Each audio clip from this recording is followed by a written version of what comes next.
Sabi ni Michael J. Fox, one's dignity may be assaulted and vandalized, but it can never be taken away unless it is surrendered.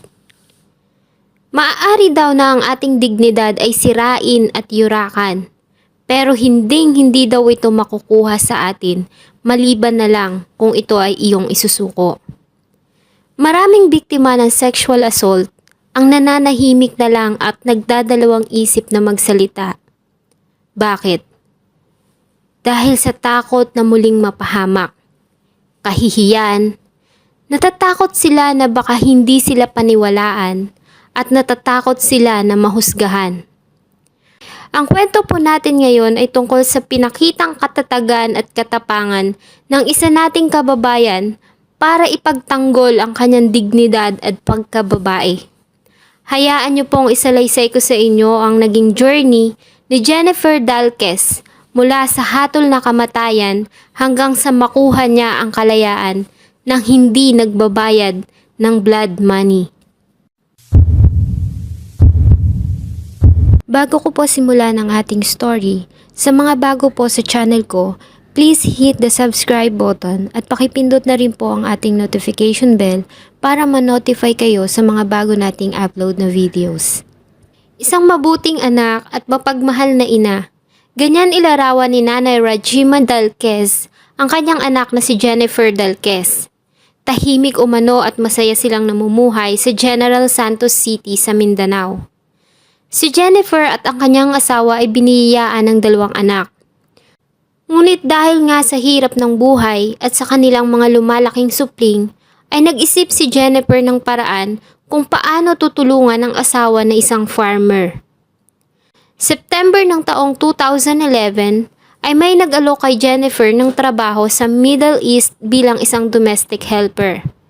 Ayon umano sa isang agent ng MMML Recruitment Services Incorporated, ay sila umano ang gagastos ng lahat ng kakailanganin sa pagpoproseso ng kanyang papeles papuntang abroad.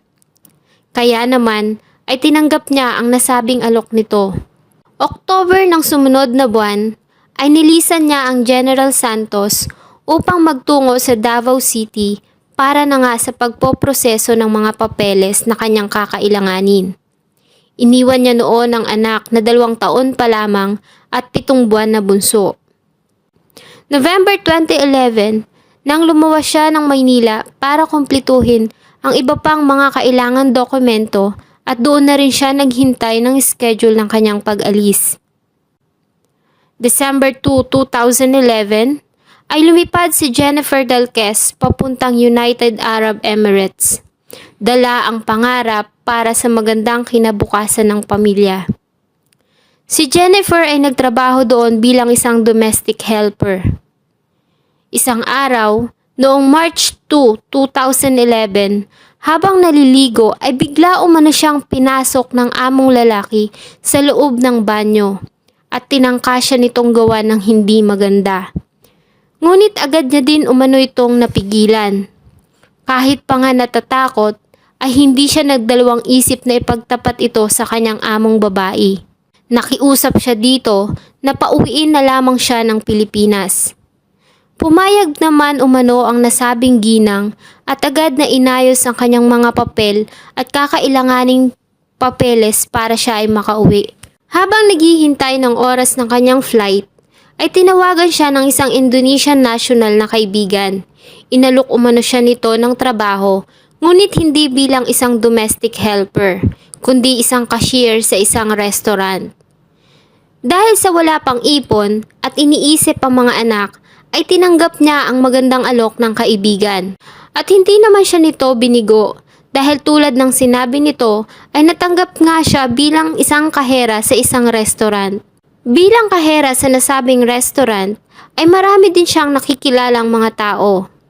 Minsan, noong taong 2013, ay may nakilala umano siya dito na inalok siya ng trabaho bilang isang assistant sa isang klinika. 3 beses lang umano ang trabaho sa loob ng 1 linggo at mas mataas ang sahod. Kaya naman ay muli niyang tinanggap ang nasabing trabaho at umalis siya sa restaurant. Habang nagtatrabaho sa klinika, ay tumatanggap si Jennifer ng mga part-time jobs kapag walang pasok. At noon ngang December 7, 2014, ay nakatanggap siya ng tawag mula sa isang Emirati police at kinuha ang kanyang serbisyo para maglinis ng bahay nito. Habang siya ay naglilinis, ay laking gulat umano niya dahil bigla na lamang siya nitong nilapitan at nais umano nito na siya ay gahasain. Tinutukan umano siya ng nasabing lalaki ng kutsilyo, ngunit nanlaban siya dito at nasaksak niya ang nasabing lalaki, na tumagos sa baga nito at naging sanhi ng agad nitong kamatayan. December 12, 2014, ay inaresto ng UAE Police si Jennifer Dalquez sa kasong pagpatay sa kanyang employer. Sa nasabi ding araw ay nakatanggap ng tawag ang magulang ni Jennifer sa General Santos mula sa isang kaibigan nito.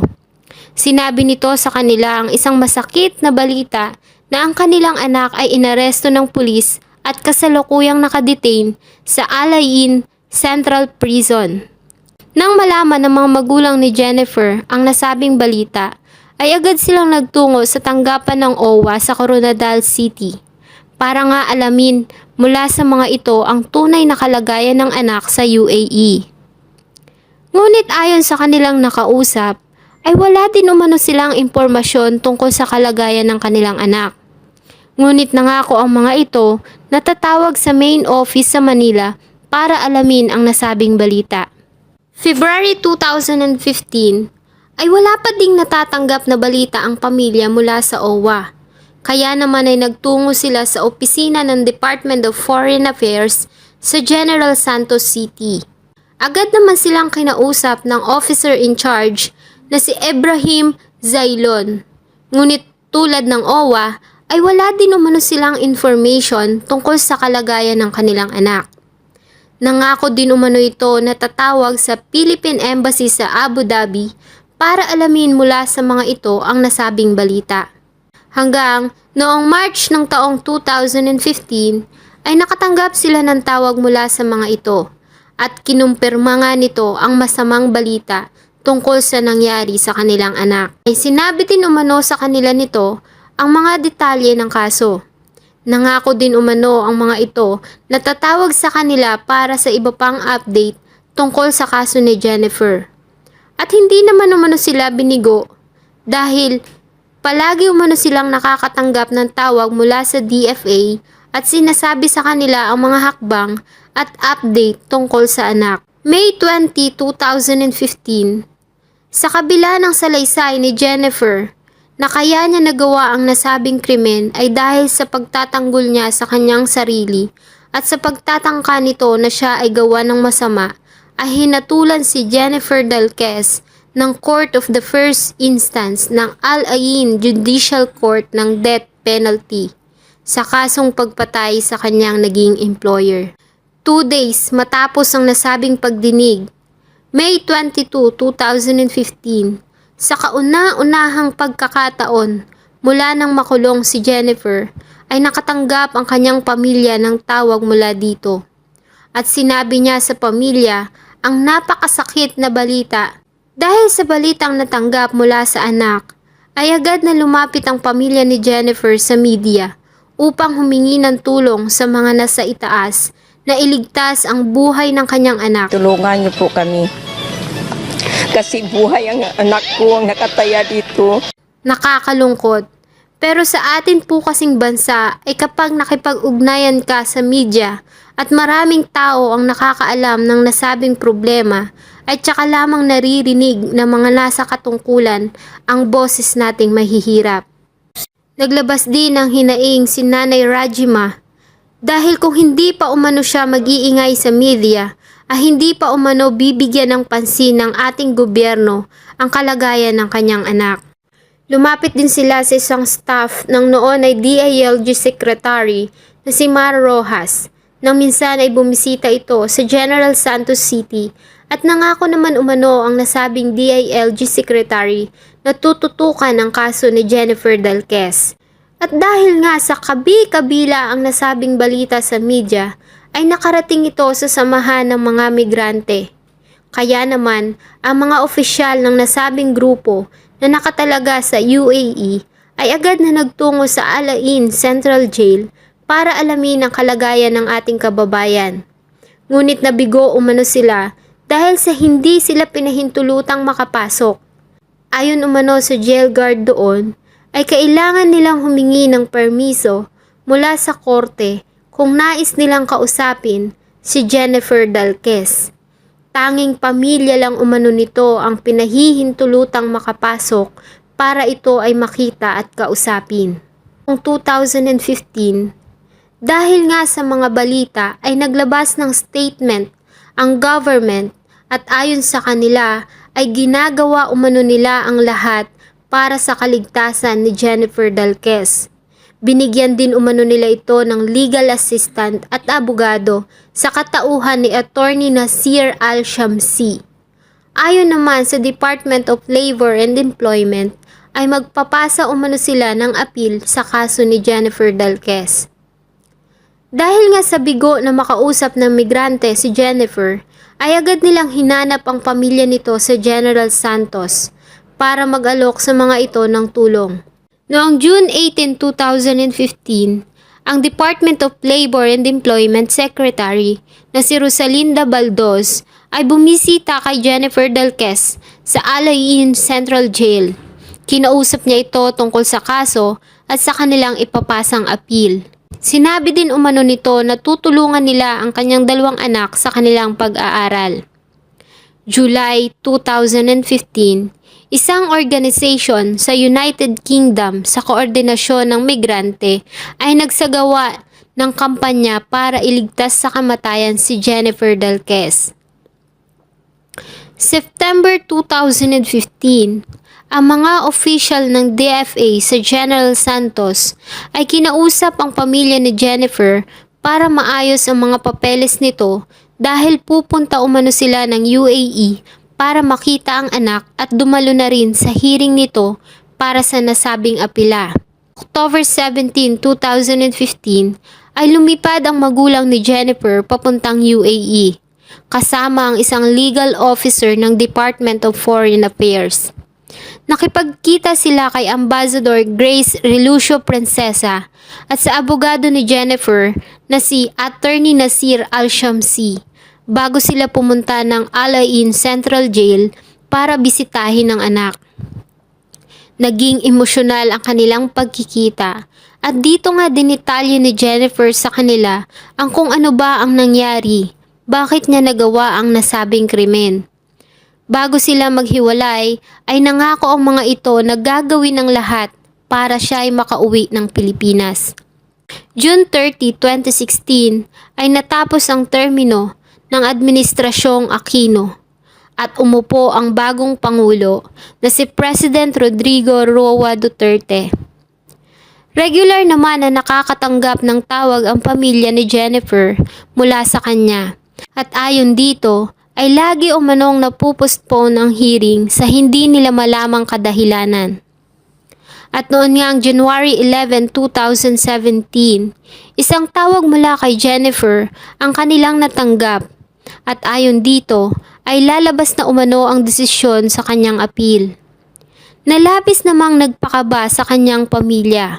Kaya naman ay muling lumapit si Nanay Rajima sa media para manawagan sa bagong upong Pangulo na si President Rodrigo Roa Duterte na iligtas ang kanyang anak sa kamatayan. February 8, 2017, ang Philippine Ambassador ng United Arab Emirates na si Constancio Vigno Jr. ay bumisita kay Jennifer sa Al Ain Central Jail at nangako ito na gagawin ang lahat ng paraan para sa kanyang kaso. Nagbigay din ng mensahe si Jennifer para kay President Rodrigo Roa Duterte na tulungan siya nitong makauwi sa General Santos. Nagmamakaawa po ako sa mahal nating Pangulo na tulungan niya po ako na makauwi na sa bansa natin. Kayo lang po ang aking pag-asa na makalabas po dito sa kulungan. Sa nasabi ding buwan, ay muling binisita ng migrante ang pamilya ni Jennifer sa General Santos At dito na nga nila nakausap si Jennifer sa pamamagitan ng cellular phone. Isinalaysay ni Jennifer sa mga ito ang detalye. Ayon sa kanya ay napatay niya ang among pulis dahil umano sa tinangka siya nitong gahasain at patayin. Sinunog pa umano siya nito, pinalo, sinuntok, pinalo ng bote sa muka sa bandang taas ng mata. Noong tinangka umano nito na siya ay saksakin, ay nakaiwas siya at naagaw niya ang hawak nito na kutsilyo. 3 beses pa umano silang nagrambulan nito, nagsimula sila sa sala hanggang sa loob ng kwarto. Sumisigaw umano siya at sinubukan niyang humingi ng tulong, pero wala namang nakakarinig sa kanya. Marami na din daw umano siyang sugat at dugo sa mga katawan maging sa muka. Dahil sa mga narinig ay agad na umaksyon ang migrante. Tinulungan nila ang pamilya na humingi ng tulong sa local government at sa DSWD sa kanilang lugar. Lumipad sila at nagtungo ng Maynila para humingi ng tulong sa national government. February 27, 2017 ay muling pinostpone ng judge ng Al Ain Judicial Court na si Judge Sufian Muhammad ang nasabing pagdinig dahil umano sa hindi humarap ang mga anak ng biktima. Sa pagkakataon kasing ito ay may 3 senaryo ang maaaring mangyari. Una, manunumpa ang mga anak ng biktima sa harap ni Allah at ng judicial court na 50 beses na si Jennifer Dalquez ang pumatay sa kanilang ama. At pag nangyari yon ay mananatili ang hatol na death penalty. Pangalawa, haharap ang magkapatid sa korte at manunumpa ng 50 beses kay Allah na si Jennifer Dalquez ang pumatay sa kanilang ama at bibigyan nila ito ng tanazul o affidavit of forgiveness. Makakaligtas si Jennifer sa hatol na kamatayan kapalit ng blood money. Pangatlo, hindi sisipot ang mga anak ng biktima at mapipilitan ng korte na alisin ang hatol na kamatayan at pababayarin si Jennifer Dalquez ng halagang 200,000 dirhams bilang diya o blood money sa pamilya ng biktima. At sa halip ay makukulong pa rin ito ng habang buhay. March 1, 2017, sa pagtutulungan ng migrante at Gabriela representative na si Representative Emmy De Jesus at Representative Baby Arenzas ng Pangasinan, ay nag-file sila ng House Resolution 829 para pa rin pilitin si President Rodrigo Duterte to seek executive clemency para sa kaligtasan ni Jennifer Dalquez. Pag sinabi po nating executive clemency, ito ay ang paggamit ng iyong kapangyarihan bilang Pangulo para mamagitan o gumawa na ng aksyon para iligtas si Jennifer Dalquez sa pamamagitan ng pakikipag-usap sa mataas na namumuno sa UAE. Ang nasabing resolution ay nilagdaan at sinang-ayunan ng 17 congressmen na ang karamihan ay member ng Progressive Party List at Committee ng Overseas Workers Affairs. Nang matanggap ng Pangulo ang nasabing resolution at dahil na rin sa kabi-kabilang rally at pambabatikos ng media, ay agad na pinapunta ni President Rodrigo Roa Duterte, si Labor Secretary Silvestre Bello III at ang Philippine Overseas Employment Administration Administrator na si Hans Leo Kakdak para i-relay sa UAE officials ang kanyang mensahe. Agad ngang lumipad ang 2 opisyal sa Abu Dhabi at hinatid ang mensahe ni President Rodrigo Duterte, saying na ginagalang umano ng presidente ang kanilang justice system sa kanilang bansa. Pero kapag pinatay nyo umano ang isa sa kanyang mga nasasakupan, ay mapipilitan siyang mag-declare ng total deployment ban sa buong nasasakupan ng United Arab Emirates. At ipo-full out niya umano ang lahat ng manggagawang Pilipino sa buong UAE. dahil iyon umano ang kanyang responsibilidad para protektahan sila. March 17, 2017 ay naglabas din ng statement si DFA spokesperson at Assistant Secretary Charles Suse saying na may mga bagong umanong ebidensya na kanilang prinisinta sa Al-Ain Judicial Court at naniniwala umano sila na sa pamamagitan nito ay magbabago ang hatol ng nasabing korte kay Jennifer Dalquez. March 26, 2017 ay sumulat din ang member ng House of Lords ng United Kingdom sa ambassador ng UAE sa London para humingi ng clemency para kay Jennifer Dalquez. Lord Singh of Wimbledon said na maliwanag umano sa mga ebidensya na ang kanyang nagawang krimen ay hindi sinasadya kundi isang desperate response para ipagtanggol ang sarili sa pagtatangka ng biktima na siya ay gawan ng masama. Isang samahan din ng mga overseas Filipino workers na nakabase sa London ang nagsagawa ng vigil at rally sa harap ng embassy ng UAE sa London at nanawagan sila para sa pagpapalaya ng ating kababayan. Ang grupo ay tinawag nilang J4DW o Justice for Domestic Workers na pinangunahan ng kanilang coordinator na si Marisa Bigonya. Ayon sa kanya, nakakalungkot umano dahil sa ating modernong mundo ay ang mga migrant domestic workers ang nakakaranas ng abuso at exploitation dahil sa kawalan ng labor rights at human rights ng maraming bansa katulad ng UAE. March 27, 2017 ay muling pinostpone ng Court of Appeals ng Al-Ain Judicial Court ang nasabing pagdinig dahil pa rin sa hindi pagsipot ng dalawang anak ng biktima sa nasabing hearing at muli itong inischedule ng April 12, 2017. April 2017, ang UAE Philippine Ambassador na si Constancio Vigno Jr. said na ang abogado ni Dalquez ay gumagawa na ng hakbang para sa kanyang acquittal dahil umano sa hindi pagsipot ng mga anak ng biktima sa mga nasabing pagharap noong February 27 at March 27. June 19, 2017, finally, ang Court of Appeals ng Al-Ain Judicial Court ay nag-declare na ang 30 years old na si Jennifer Dalquez ay inosente. Kaya naman ay hindi na nito kailangan pang magbayad ng diya o blood money sa pamilya ng kanyang napatay. Ngunit kailangan niya umanong bunuin ang 5 taong pagkakakulong dahil umano sa akusasyong kinuha niya ang cellphone ng employer. Dahil nga sa nasabing balita, ay marami sa ating mga kababayan na nakahinga ng maluwag na tila ba nabunutan sila ng tinik na nakabaon sa kanilang mga dibdib.